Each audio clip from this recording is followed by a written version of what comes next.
Oi, meus amores, tudo bem com vocês? Então, estamos aqui, ó, para mais um capítulo do livro de vocês. Já estamos acabando, né, o livro, mas vamos devagarzinho que a gente vai conseguindo fazer tudo, ok? O capítulo que nós vamos estar estudando hoje vai ser o capítulo 23 do livro, que fala sobre trabalho, tá? As máquinas e a transformação de energia. Então, primeira coisa que eu vou comentar com vocês é uma coisa que pode acontecer, né, de vez em quando na casa de vocês. Já aconteceu na minha e comigo, ok? Antigamente, minha mãe, quando precisava fazer alguma coisa em casa, ou meu pai, e via que meu quarto estava muito bagunçado, sempre falava, né? Quando eu chegar do trabalho, eu quero ver esse quarto organizado. E aí, né, a gente falava, mas vai dar tanto trabalho para organizar isso tudo. Mas a gente tinha que se virar. E aí, essa questão desse trabalho que nós vamos trabalhar nesse capítulo, não vai ser nada característico desse trabalho aqui, tanto o trabalho da mãe, tá, que foi para algum determinado local, como o trabalho que nós vamos ter aqui para organizar, que nós tínhamos, na verdade, que vocês devem ter, para organizar o quarto, tá? Essa questão desse trabalho que nós vamos ter, que nós vamos estudar nesse capítulo, vai ser justamente uma coisa totalmente diferente desses dois. Então, o que é que nós vamos observar, o que é que nós vamos identificar como sendo trabalho na física, que já vai ser o estudo aí que nós vamos estar voltando. Não vamos estar mais olhando tanto para a ciência, para a biologia, mas mais para a física agora, ok? Então, o trabalho está sempre relacionado a uma força e a um deslocamento. Força e deslocamento, que é a saída para um determinado local, tá bom? E ela vai estar relacionada com a transmissão de energia de um determinado corpo para outro e também a transformação de uma forma de energia em outra também, tá? E aí o exemplo que eu coloquei de trabalho para vocês foi justamente pessoas empurrando o carro, que deu problema. Vocês estão vendo, ó, que nós vamos estar aplicando, que essas pessoas estão aplicando uma determinada força para que tenha um deslocamento justamente desse carro. Isso é um trabalho que você pode acabar realizando, tá bom? E aí, nós vamos falar também sobre o que é energia, porque como vocês viram aqui, nós podemos ter a transformação de uma forma de energia em outra. Mas, professora, é energia elétrica? Também pode ser. Mas, afinal, o que é essa energia, tá? Energia vai ser a capacidade de que um corpo ele tem de executar um determinado trabalho, aplicando força e realizando um determinado deslocamento, tá bom? Ou mesmo produzir uma força sobre outro corpo ou outro sistema físico, tá bom? E segundo as leis da física, essa energia ela não pode ser criada, ela pode ser transformada. E aí vocês vão ver mais na frente o que seria essa energia, tá bom? Mas o que vocês devem saber que o que é energia vai ser justamente a capacidade de um corpo de executar um determinado trabalho. E que essa energia ela não pode ser criada, ela vai ser transformada, tá bom? E aqui eu coloquei justamente um exemplo de transformação de energia. Uma pessoa que está andando, né, fazendo exercícios aqui com o skate, você vai ver que ela pode estar se movimentando, que vai ser justamente essa movimentação entre dois corpos, vai ser a energia cinética.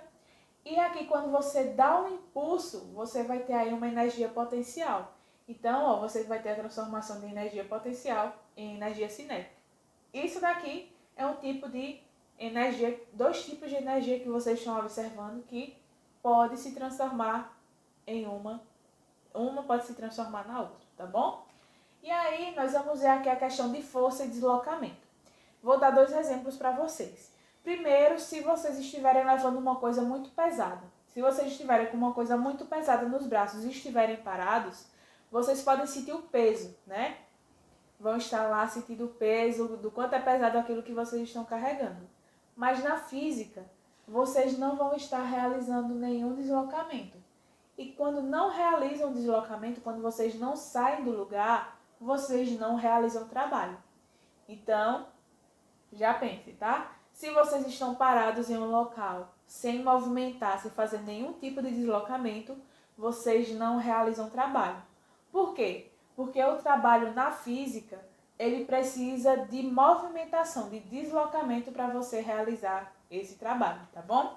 Então, se por algum acaso você precisar levar ou empurrar alguma coisa, você vai estar aí realizando o trabalho. Por quê? Porque você acabou produzindo, você acabou se deslocando. Então, qual vai ser a interação dos dois? Essa força que você faz sem deslocamento, você não realiza trabalho. Mas se você fizer uma força onde você tenha esse deslocamento, você vai ter sim a realização de um trabalho, tá bom? E aí nós vamos ter o que seria essa força, né? Essa força que eu estou comentando para vocês que vocês têm que ter, que precisa ter para realizar esse trabalho que vocês viram, né, na física. Então, mas o que é uma força? Nós sempre vamos estar ligando essa força a uma noção de esforço, de energia ou de um impulso que você vai ter que fazer, tá? E isso é preciso fazer isso por quê? Porque a força é capaz de alterar um movimento, vai ser alterado através do movimento de um corpo, tá bom? Seja através de sua velocidade, se você empurrar com mais força, seja através de sua direção, se você for, tudo isso vai ter uma alteração do trabalho e da força que você vai estar aplicando, tá bom? E além disso, você pode também deformar através da quantidade de força que você possa colocar. E aí eu coloquei justamente exemplos, né? Por exemplo, se você estiver observando uma bola vindo na sua direção, se você tentar parar essa bola, você aplicou uma determinada força para que essa bola ela parasse de se movimentar. Outra coisa, outro exemplo é se você leva um carrinho muito pesado no supermercado. Você precisa impulsionar, aplicar uma determinada força para conseguir realizar esse trabalho de movimentar esse carrinho. E também a questão de deformar, se você pisar em uma latinha, né, de refrigerante, você vai observar que você aplicou uma força para deformar, para amassar aquela lata, tá bom? Então, tudo isso pode acontecer através da força que você aplicar. Seja um movimento de um determinado corpo que você precise fazer, seja de deformar também alguma coisa, ok? E essa força ela vai estar sempre relacionada a um tipo de trabalho que você tem que realizar. E aí, o que seria, né? Como nós vamos conseguir trabalhar, como nós vamos conseguir calcular esse trabalho? Lembrando que agora, nessa parte da física, vocês vão estar vendo um pouquinho mais de física e matemática misturados. Por quê? Porque primeiro, nós vamos ter fórmulas químicas não, gente, fórmulas físicas para conseguir realizar e calcular o trabalho que você acaba realizando. E como eu comentei com vocês, ó, o trabalho ele vai estar sempre relacionado à força que você aplica, que você tem que aplicar sobre o determinado objeto. E também o deslocamento, que como eu comentei com vocês, se você está aplicando uma força e estiver parado, você não faz trabalho nenhum. Mas se você tem um determinado objeto que precisa movimentar aplicando uma força, se você se desloca, você vai ter aí a realização do trabalho. Então, como é que nós vamos conseguir calcular esse trabalho? Trabalho, ele vai ser igual a força vezes o deslocamento. E é interessante que vocês saibam que tem unidades de medida para cada uma dessas estruturas aqui. Por exemplo, se eu quisesse ver uma determinada distância de um lugar para o outro, eu posso ver em metros, posso ver em quilômetros, dependendo da distância. Se eu quiser observar o peso de alguma coisa, eu posso ver em gramas, em quilogramas. Do mesmo jeito vai acontecer aqui. O trabalho no sistema internacional, que é o sistema que dá as unidades de medida, vai ser justamente em joule, tá bom? Ou J maiúsculo. E aí, a força que vocês estão observando aqui vai ser dada em Newton, ou N. Isso daqui é em homenagem a Isaac Newton, tá? Que foi o que descobriu as unidades, que trabalhou realmente essas unidades assim bem a fundo, tá bom? Então, ó, trabalho, a unidade de medida é em joule, tá? E força é em Newton. Deslocamento pode ser tanto em metros como em quilômetros, ok? Mas costuma ser mais em metros, como vocês vão observar aqui justamente nessa questão. Então, ó, como é que eu vou utilizar aquela fórmula? Dei um exemplo aqui para vocês. Imagine um bloco em um plano horizontal, tá? Livre de atrito, que sou fração de uma força de intensidade de 10 newton. Então aqui vocês já observam ó, que ele deu uma unidade de força, que é justamente os 10 newton. Determine o trabalho dessa força, ele quer saber o trabalho, com um deslocamento de 25 metros. Então, o que é que vocês vão observar? Que ele deu aqui na questão a quantidade de força e o deslocamento que esse bloco ele fez, tá bom? Então, a força ele é 10 newton e a distância 25 metros. Quando você multiplica aqui os dois, você vai ter ó, 250 joules, que é a unidade de medida do trabalho, tá bom? Então, ó, se o trabalho ele é maior do que zero, que vocês estão observando que é muito maior, você vai ter aí um trabalho motor, tá bom? Essa é a maneira que vocês vão utilizar a fórmula que eu mostrei anteriormente. E aí nós vamos ver agora a potência. O que seria a potência? Potência vai ser a razão entre o trabalho que foi desenvolvido por uma força e o tempo que você gastou para realizar. Então, potência é o quanto você vai precisar fazer de força em um determinado tempo. Vamos ter também uma maneira de calcular essa potência que vai ser a seguinte. Potência vai ser igual ao trabalho que você realizou pela razão, divisão, tá? Numa variação de tempo, que foi justamente o tempo que correu para você conseguir realizar aquele trabalho, tá bom? Então, a unidade de potência no sistema internacional também é dada em watt, tá? Watt ou W aqui. E como unidade de trabalho é em joule, que vocês sabem, né? E o tempo aqui vai ser em segundos. Vocês vão observar que um watt aqui vai ser igual a joule dividido por segundos. Isso daqui vai ser justamente a unidade que vai ser característica aqui de potência, ok? Por quê? Porque a unidade de trabalho é joule e a unidade de tempo é em segundos, que vocês vão utilizar aqui nesse tipo de questão. E aí nós vamos ter o quê? Ó, que ainda existem dois outros tipos de unidade de potência, tá? Que são cavalo-vapor e horsepower, que é HP e CV. Cavalo a vapor vocês vão observar em veículos e horsepower vocês vão observar justamente em computadores, tá bom? Então são unidades que vocês vão observar aí que são características da unidade de potência. E a relação entre eles de watt é a seguinte.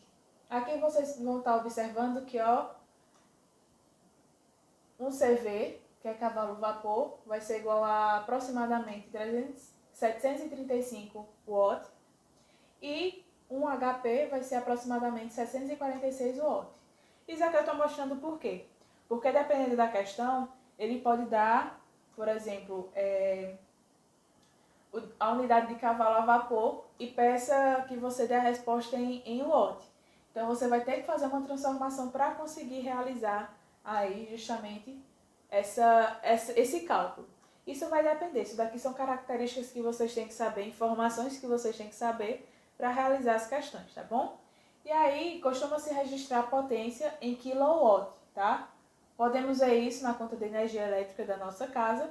Por exemplo, isso se deve porque a unidade de watt ela é muito pequena.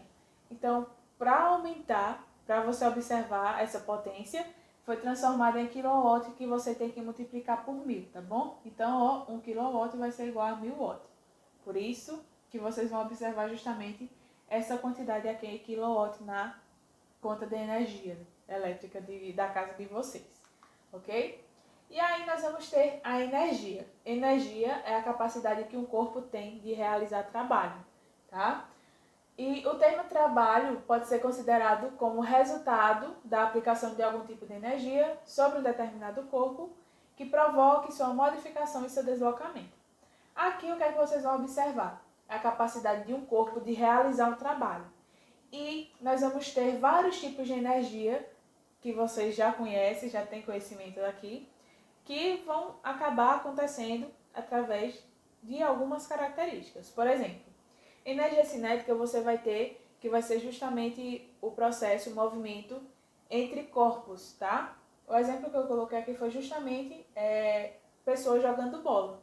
E aí quando você faz esse ato de jogar bola, você vai ter movimento de vários corpos. Isso dá característica da energia cinética. Energia térmica você vai ter o quê? Que um corpo ele vai ceder calor para outro. Vocês estão observando aqui o chuveiro elétrico por quê? Porque ele vai acabar a parte elétrica desse chuveiro, ele vai acabar cedendo calor, tá? Para o outro corpo que seria justamente a água. Então, por isso que a água esquenta. É um exemplo de energia térmica. Nós temos a energia sonora, que é justamente aquela energia onde vai ser através das ondas, tá? Que são vibrações, onde você pode acabar captando pelos nossos ouvidos, tá bom? Tem a energia luminosa, que vocês já conhecem também, exemplo, né? A energia solar, que você vai ter. As ondas também, que são emitidas pelo Sol e podem ser capturadas, tá? Pelas placas solares. E nós temos também a energia elétrica, que vai ser justamente a movimentação dos elétrons em fios, enfim, tá bom? E é interessante que vocês saibam, eu já comentei com vocês, mas que vocês saibam que essas energias elas podem uma se transformar nas outras, tá bom? E aí nós vamos ter uma parte mais à frente do capítulo que fala sobre as máquinas. Máquinas é todo artefato que nos auxilia em um trabalho e produz um efeito com menor esforço.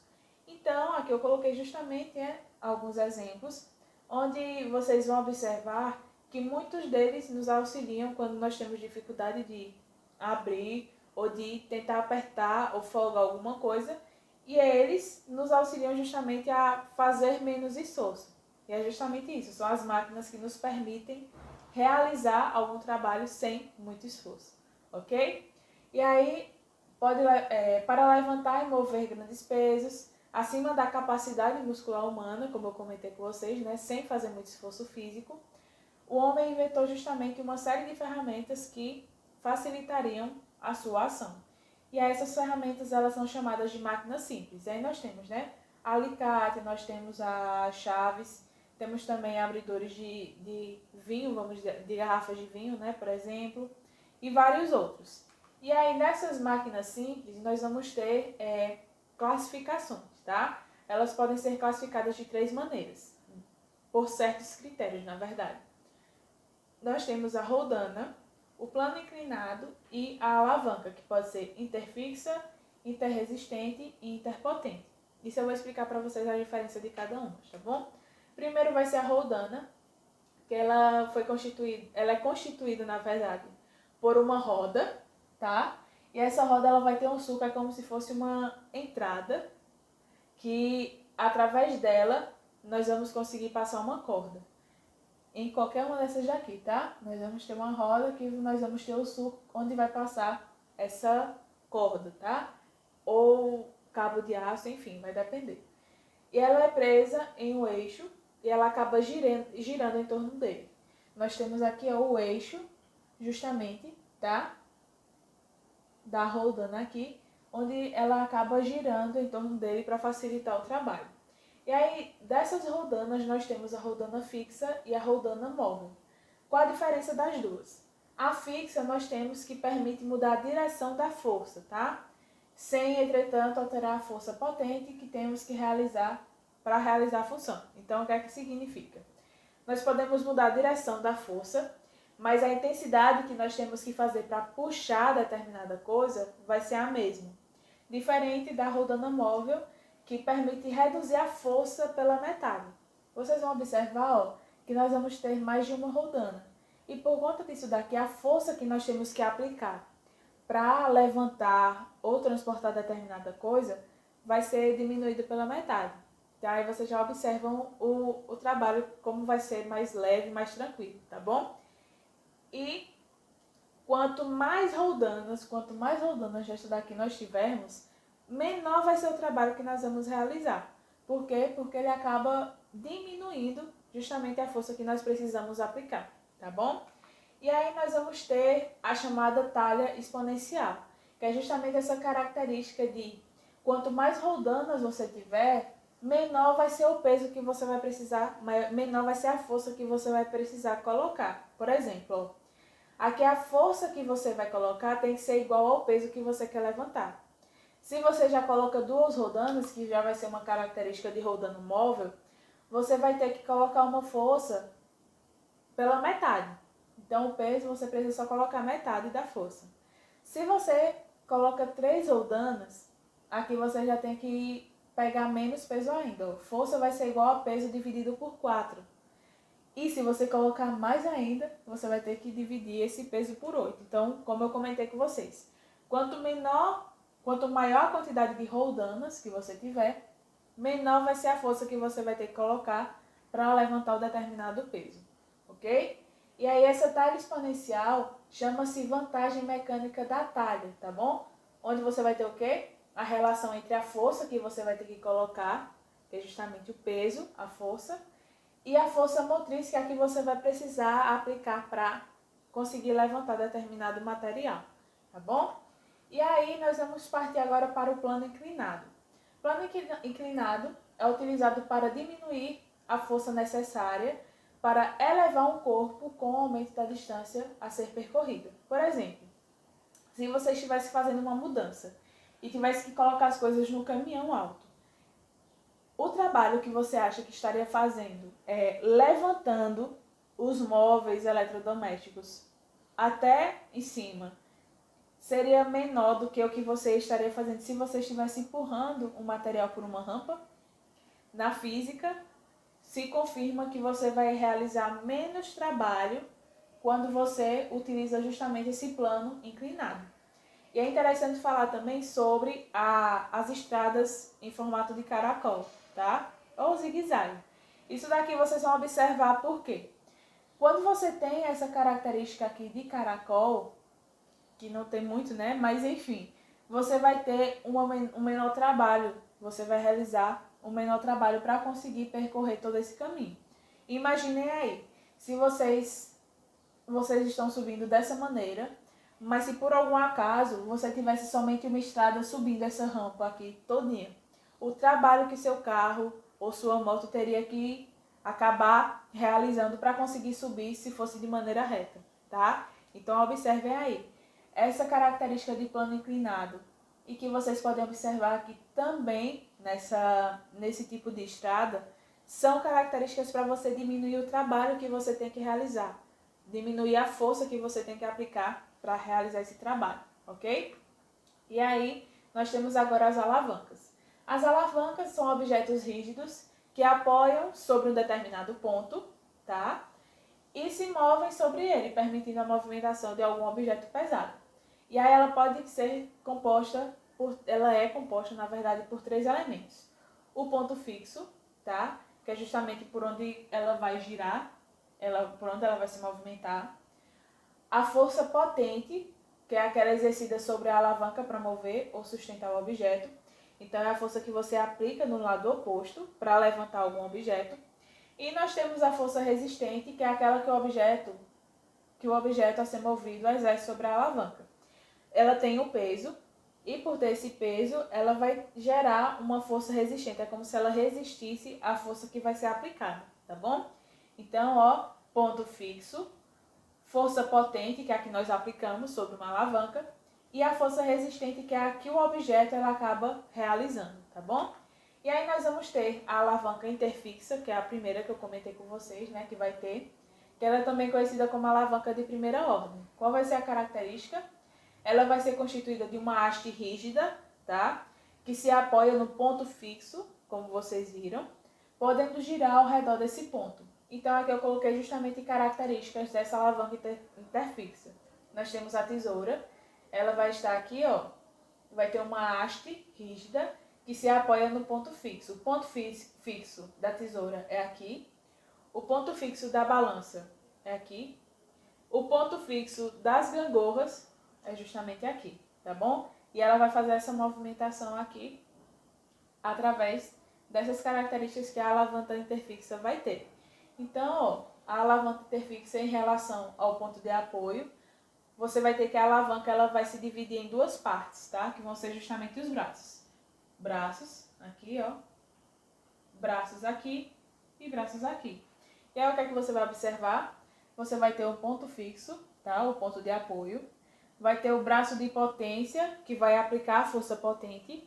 E vai ter o braço de resistência, que vai ser justamente a força resistente, que eu comentei com vocês, que é o objeto que vai estar acabando causando, vai acabar causando, ok?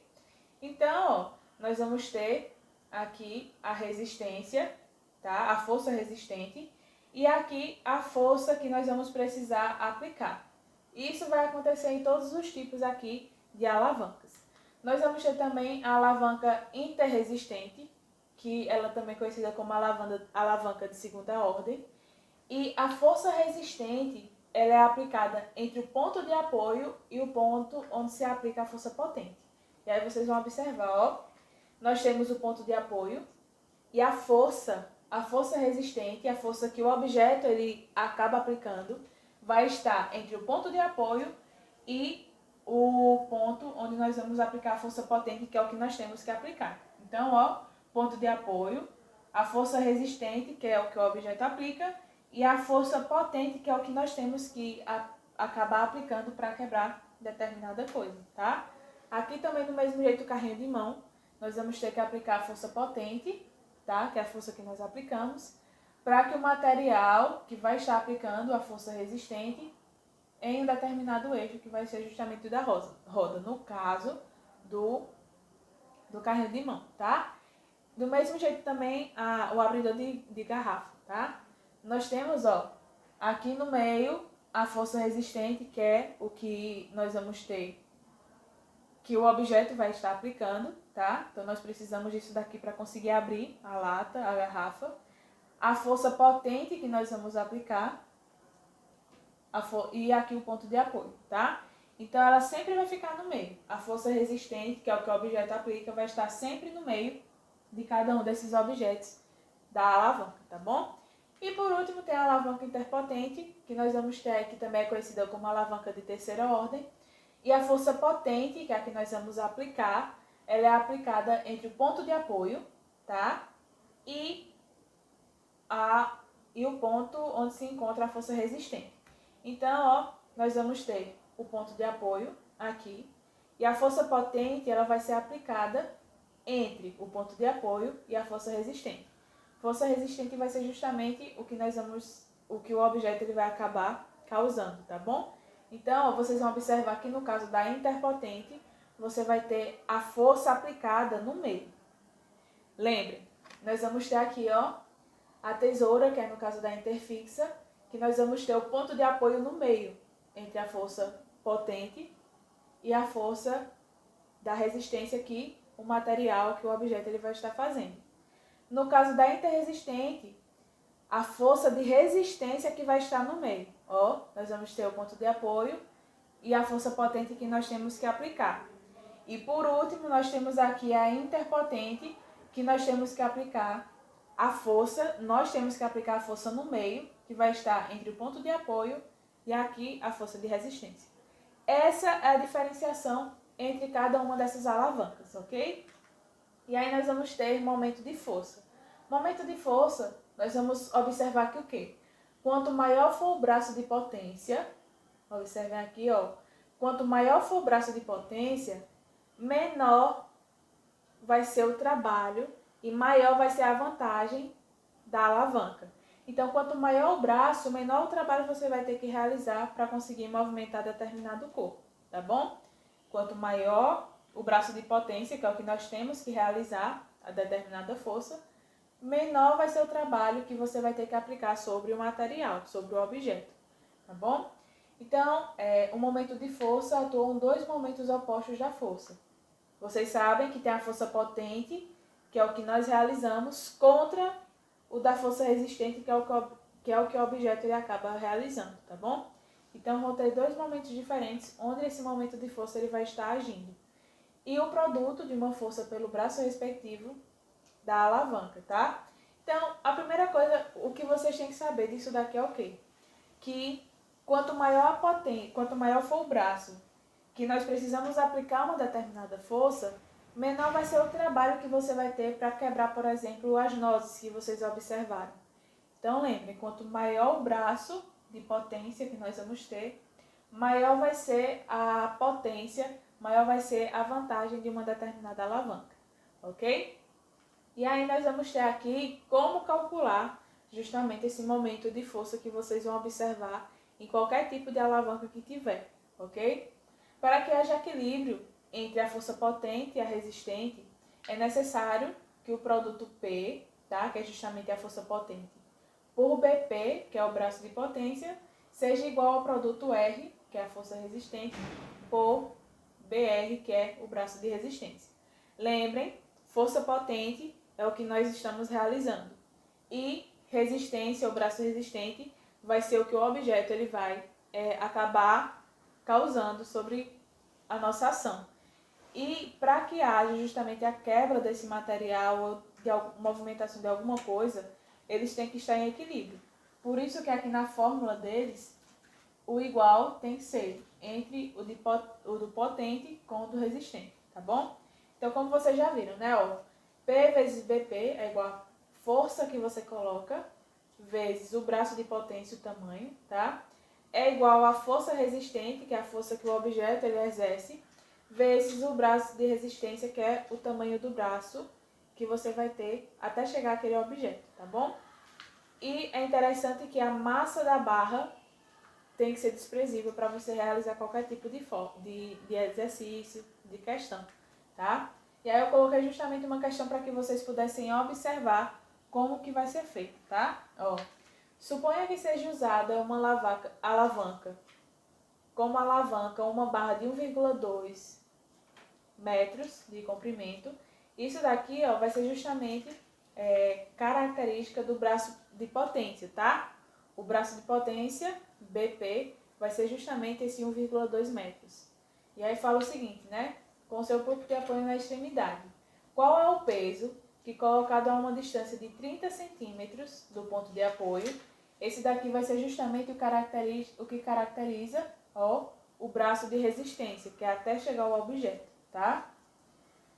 Poderá ser erguido com uma força potente, ó, P, de 400 newton. Então, ó, o que é que ele está querendo? Descobrir qual o peso, no caso, qual o peso de resistência para que seja levantado, né? Para que seja erguido um material. Então, ó, lembrem da fórmula aqui. Como ele quer a força de resistência, nós vamos ter que passar esse BR que está multiplicando dividido para o outro lado, que é justamente o que vocês vão observar aqui. E agora nós vamos ter que substituir, tá? O R é o que ele quer. Nós temos aqui, ó, a potência, que vai ser justamente a força, tá? De 400 newton, vezes o braço de potência, que é justamente o tamanho da barra. A barra vocês viram que tem, ó, 1,2 metros. Substituir. E por último aqui, ó, a distância, que vai ser justamente do braço resistente, tá? Vocês estão observando que está em centímetros e é trabalhado em metros aqui. Então, por isso que vocês estão observando 0,3 aqui, por quê? Porque eu transformei de centímetros para metros, tá? Tive que voltar aqui, ó, duas casas. Por isso fica o 0,3. Multiplicando aqui, dividindo depois, vocês vão ver que a força, o peso que precisa ser aplicado, vai ser igual a 1.600 newton, tá? Isso é como vocês vão utilizar essa fórmula que eu passei para vocês. E aí, nós vamos ter agora a máquina térmica. Isso daqui vocês vão observar um pouquinho de história, vamos dizer assim, sobre as máquinas que foram geradas para você conseguir realizar um determinado trabalho e produzir energia, tá bom? Então, a máquina térmica é todo equipamento capaz de executar trabalho, transformando a energia térmica em energia mecânica, tá? E aí, nas primeiras máquinas térmicas, o fogo, ele tinha a função de aquecer a água, tá? E essa água, ela passava para o estado de vapor, e esse vapor, ele se concentrava em um determinado local. Com a movimentação dos gases, né, nesse vapor, a pressão também aumentava, e por conta disso, acabava movimentando uma roda que estava anexada a esse sistema. Então, observem aqui. O fogo, ele aquecia a água ela evaporava, tá? Tinha a movimentação dos gases. Esses gases, em grande movimentação, passavam por um encanamento, chegavam até um local onde a movimentação desses gases permitia a movimentação aqui, e por conta dessa movimentação você conseguia girar justamente essa roda aqui que estava anexada a todo esse sistema, que era justamente a máquina térmica, tá? E aí nós temos a máquina de Heron, tá? Que foi a primeira máquina a vapor construída na Grécia, no século I depois de Cristo. E foi uma homenagem a Heron de Alexandria, que foi um grande sábio matemático e mecânico. E aí viram o seguinte, da mesma maneira, tinha o fogo, a água e o vapor, que era formado através dessa água, que ia para o estado de vapor, eles subiam, né, para esses canais aqui, e nessa bola, que era oca, de cobre por dentro, conseguia ter a movimentação, né, desse vapor, mas eles saíam depois de um determinado momento, tá? Então, ó, com essa saída desse material, desses gases, tinha a movimentação justamente dessa bola, tá? Inicialmente isso não teve nenhum sentido, não teve nenhuma utilização e foi deixado meio de lado. Mas em meados de 1629, o engenheiro e arquiteto italiano Giovanni Branca descreve no seu livro, Manual de Arquitetura, um aparelho que foi semelhante a ele, é esse daqui, mas que ele colocou como sendo característica parecido com uma chaleira. E ele percebeu que o vapor que era eliminado por essa chaleira, ela acabava movimentando, ele tinha a capacidade de mover rodas com pás à sua volta. Então, a movimentação desse gás, a liberação desse gás pela chaleira, fazia com que fosse realizada a movimentação de uma roda, que tinham pás que acabavam conseguindo capturar esse gás que saía, tá bom? E aí, mais à frente, quer dizer, antes disso, em 1679, mais à frente na verdade, em 1679, Denis Patin, médico, físico e inventor francês, criou um mecanismo semelhante ao que hoje é observado na autoclave, que é aquela que é utilizada para fazer a esterilização de alguns materiais, tá bom? E também é observado na panela de pressão, que é justamente o dispersor ou marmita de Patin, tá? Onde o calor úmido se transformava em pressão térmica, que é justamente o que acontecia nos outros. Colocavam água, tinham uma fonte de calor e aí esse vapor ele acabava realizando alguns tipos de atividade, tá? E aí, em 1690, Patin aprimorou seus inventos, chegando a utilizar um motor a vapor a fim de bombear água para o tanque existente no telhado do palácio e também garantiu o abastecimento de fontes presentes no terreno ao seu redor. Tudo isso através dessas máquinas, né, que acabaram sendo evoluídas e melhoradas ao decorrer do tempo. E aí é interessante falar também que em 1698, Thomas Savery, engenheiro inglês, ele inovou com a criação de máquina que drenava a vácuo a água de determinadas infiltrações de minas, tá, profundas de carvão mineral. A partir de 1698 e 1712, eles procuraram justamente utilizar essas máquinas, tá, no intuito de sugar essa água que tinha justamente nessas regiões onde você tinha o carvão mineral, tá? Porque acabava dificultando um pouquinho a retirada desse mineral, desse material que era muito utilizado como fonte de energia naquele tempo, tá? Então, em 1712, a partir do aperfeiçoamento de Thomas, tá?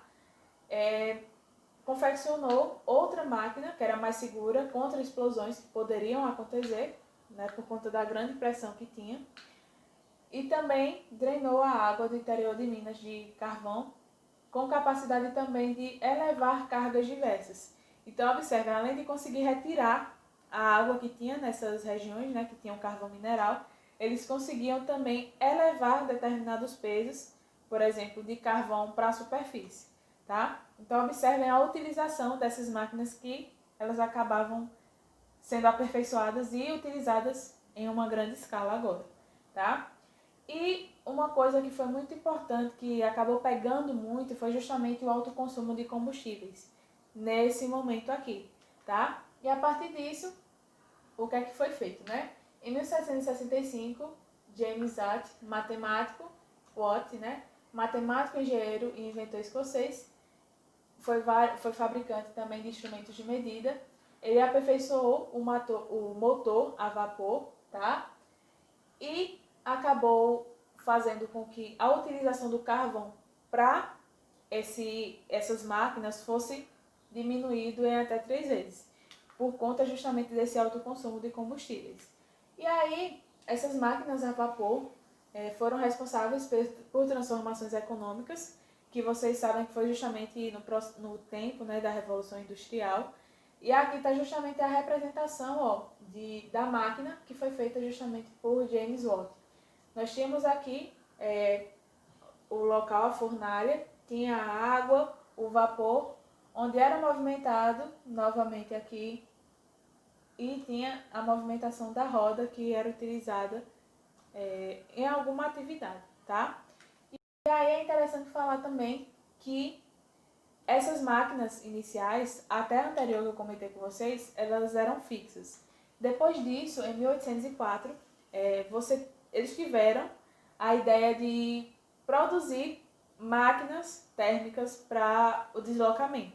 E a primeira que foi criada, que foi a primeira locomotiva, foi justamente para transportar barras de ferro nas minas de carvão.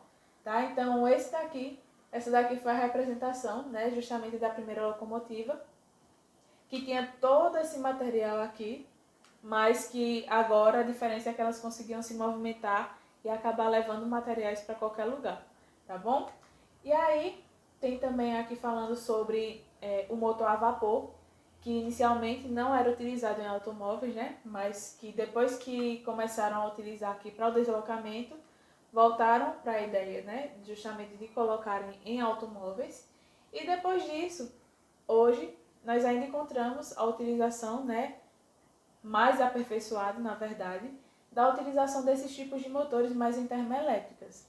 Por quê? Porque através da combustão de carvão mineral, de óleo, de gás e qualquer outro tipo de combustível fóssil, eles acabam produzindo a energia elétrica, que é muito utilizada. Esse meio aqui de você conseguir obter a energia, tá bom? Nessas usinas termoelétricas que nós acabamos observando aí e vendo que tem ao redor do mundo.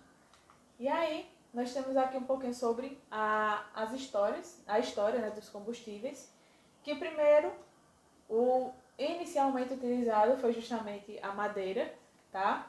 Depois dele, vocês observaram que teve a Revolução Industrial, e aí a principal fonte energética, depois da madeira, porque viram que não estava dando conta, vamos dizer assim, foi justamente o carvão mineral, tá? E depois do carvão mineral surgiu o querosene, tá? Depois de muito trabalho, conseguiram observar que tem um querosene que era utilizado na iluminação no tempo da Segunda Guerra Mundial, tá? E depois disso, o diesel, ele acabou sendo o novo subproduto que foi descoberto, né, que foi utilizado ao decorrer do tempo. Então, nós temos aí, né, madeira, carvão mineral, nós temos o querosene e depois o diesel que surgiu, né? Mas aí, depois disso, nós tivemos o quê?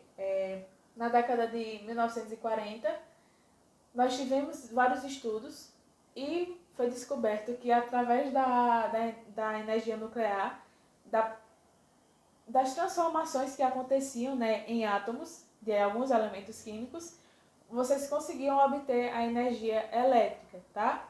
Então, por conta disso, em 1940, essa energia nuclear, ela acabou sendo utilizada para a geração de energia.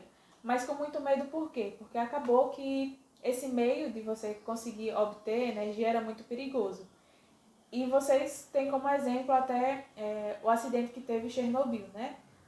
O quanto foi complicado, e até hoje vocês podem observar que lá não tem nenhum tipo de habitante, justamente pelo estrago que esse tipo de energia ele gerou, tá? E com esse medo, o que aconteceu? Eles procuraram outro meio de conseguir combustíveis, né, para gerar energia e para serem utilizados em larga escala. Então, devido a uma crise que teve do petróleo em 1970, surgiu a ideia de quê? De conseguir produzir álcool através de fermentação de sacarose, que foi justamente quando se iniciou a utilização do biocombustível, que você tem, né, você pode obter através da cana-de-açúcar, da soja, tem vários materiais, né, que vocês podem acabar gerando esse biocombustível, que era algo mais menos danoso para o meio ambiente. E aí nós temos também justamente essa ideia de preservação. Vocês observam, né, que atualmente tem essa questão de você preservar o melhor o meio ambiente, ter esse cuidado. Então surgiu a ideia de buscar energias limpas. E quais são elas? As hidrelétricas, que é através da utilização da água, né, para ter essa geração de energia. Aqui eu coloquei até uma imagem da nossa barragem, né, de Sobradinho.